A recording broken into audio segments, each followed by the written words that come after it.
Olá, pessoal.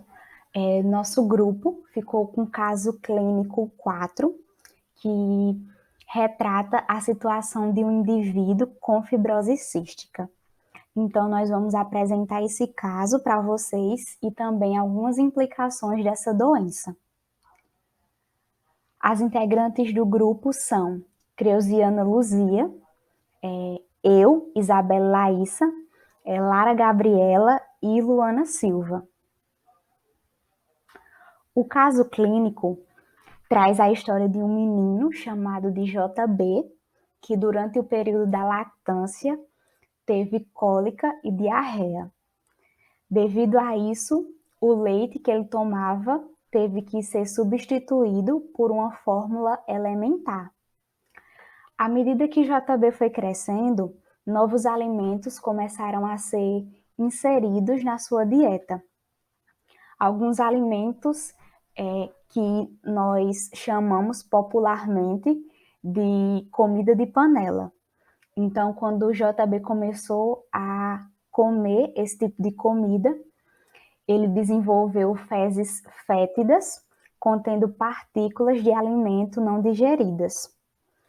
Durante o segundo ano de JB, quando ele completou 2 anos de idade, os pais perceberam que ele cresceu pouco e também que ele desenvolveu uma tosse crônica e infecções no trato respiratório. Esses sintomas que JB apresentava, como déficit de crescimento, distúrbios alimentares, doença pulmonar, apenas ele que tinha. Ninguém mais na sua família apresentava esses sintomas. Então, JB teve que ser levado a uma consulta pediátrica e nessa consulta o médico fez um exame físico para avaliar o peso e a altura dele. E o médico constatou que o peso e a altura estavam no 3º grau percentil, o que significa muito baixo do normal. E também nesse teste foi medida a circunferência da cabeça de JB. E essa medida estava no 10º grau percentil, o que também era abaixo do normal. Além de tudo isso que eu já falei em relação aos sintomas que JB apresentava, ele também tinha uma grave erupção por fraldas, que é uma irritação na pele por causa do uso das fraldas. Também tinha um ronco difuso e um leve baqueteamento digital. Esse baqueteamento digital ocorreu devido à doença pulmonar, provavelmente, e os indivíduos que apresentam essa doença têm uma característica comum, que é um maior aumento do diâmetro das falanges distais e também uma alteração nas unhas. Apesar de tudo isso, os demais aspectos do exame físico de JB estavam normal. E depois de toda essa avaliação, o médico, o pediatra, junto com os pais de JB, começaram a discutir sobre possíveis doenças que ele podia ter. E o pediatra, depois dessa discussão, solicitou vários testes, e um desses testes foi a concentração de cloreto no suor por iontonferese com pilocarpina, que era para medir o nível de cloreto no suor. E foi constatado um nível de 75 milimols por litro. E o normal é menos de 40 milimols por litro. Então, nós percebemos que deu bem alterada a concentração de cloreto no suor de JB, o que era um nível compatível com fibrose cística. Então, o diagnóstico do médico foi de que JB tinha fibrose cística, e ao dar esse diagnóstico, a família de JB procurou uma clínica de fibrose cística para ter um aconselhamento, sobre a doença, também fazer alguns testes de mutação e para tratar essa doença. A fibrose cística é uma doença genética crônica causada por uma mutação no gene CFTR, que é o gene responsável por codificar uma proteína que transporta íons cloreto.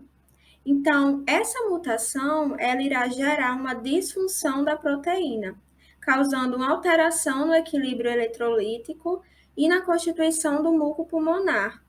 Isso vai fazer com que a secreção do organismo fique mais espessa que o normal, dificultando a sua eliminação e, consequentemente, acumulando essa substância no interior de vários órgãos, principalmente no pulmão e no trato digestivo.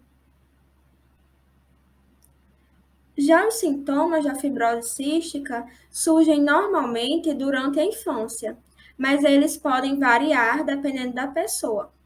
Mas, em geral, os sintomas mais comuns são o suor mais salgado do que o normal, inflamações e infecções pulmonares, como a pneumonia e a bronquite, devido à presença do muco espesso, que provoca o acúmulo de bactérias e de germes nas vias respiratórias.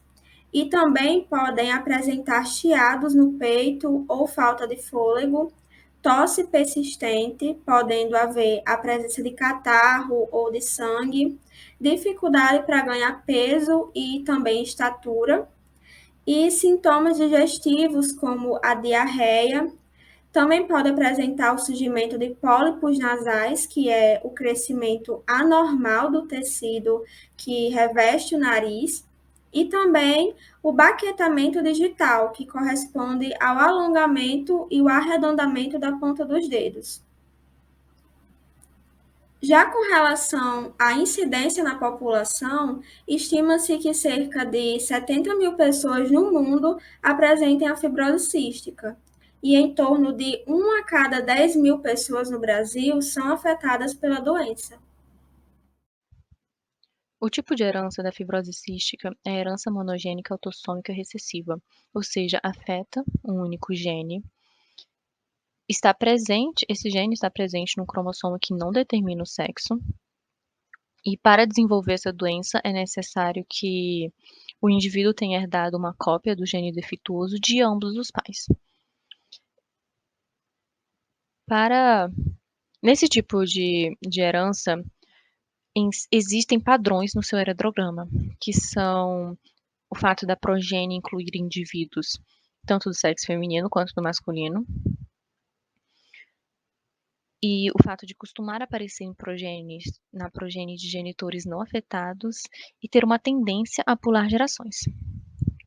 No nosso caso clínico, é nos dada a informação de que ninguém na família, além do menino, havia expresso esses sintomas que ele continha e de que ele foi diagnosticado com a fibrose cística, ou seja, sua doença era uma doença recessiva, ou seja, ele tem os alelos azinho.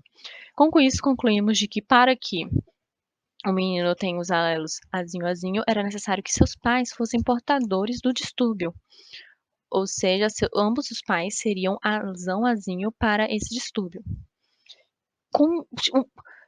Investigando um pouco mais a fundo, percebemos também que para que seus pais sejam azinho, era necessário que pelo menos um de seus avós sejam portadores também desse alelo recessivo.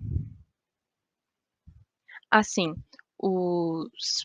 a gente também não tinha informação de quais avós seriam, mas pelo menos um deles teriam passado esse alelo recessivo para seus pais, que passaram para ele, fazendo com que ele fosse afetado.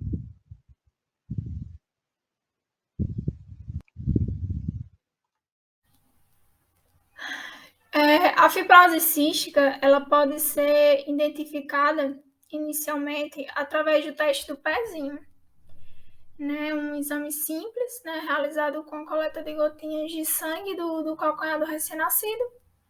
Só que com esse teste apenas o diagnóstico ainda não é definitivo, né? É mais um indicador da presença de um gene defeituoso, mas esse diagnóstico pode ser confirmado, né, através do teste do suor, que vai medir a concentração de sódio e cloro no suor do indivíduo. E ainda pode ser confirmado através de exames genéticos. Em relação ao tratamento da doença, a fibrose cística ela não tem cura, mas com tratamento adequado ela pode haver alívio dos sintomas e controle da doença, né? E o indivíduo, assim, conseguir uma qualidade de vida melhor. O tratamento dela é feito a partir de acompanhamento médico e especializado e depende da gravidade da doença e da forma como ela se manifesta. Mas a maioria dos tratamentos é projetada para tratar problemas digestivos, né? Focada para tratar problemas digestivos e focando também na limpeza dos pulmões. Então, o tratamento é composto por acompanhamento multidisciplinar frequente, ingestão de enzimas digestivas, né, para alimentação, né, que vão facilitar o processo de digestão e absorção de nutrientes, suporte nutricional, né, acompanhamento nutricional, né, visto que é comum que esses pacientes tenham dificuldade para ganhar peso e de crescimento, também deficiências nutricionais e às vezes até desnutrição. Então, é essencial uma dieta adaptada. Medicamentos como antibióticos, broncodilatadores, anti-inflamatórios, mucolíticos também podem também ser receitados pelo médico. Fisioterapia respiratória, né, que através de exercícios de respiração e aparelhos vai ajudar na liberação das secreções, limpar as vias aéreas também e melhorar a expiração e as trocas gasosas, as trocas gasosas nos pulmões, por exemplo. Inclusive, uma das técnicas mais conhecidas da fisioterapia respiratória voltada para essa doença é a topagem, que é um método de percussão que consiste na aplicação rítmica das duas mãos em forma de concha no tórax de quem tem fibrose cística, ajudando assim no deslocamento das secreções aderidas na parede brônquica. Além disso, cirurgias também podem ser utilizadas em alguns casos, né, principalmente quando ocorre obstrução de algum canal ou quando ocorrem complicações respiratórias graves.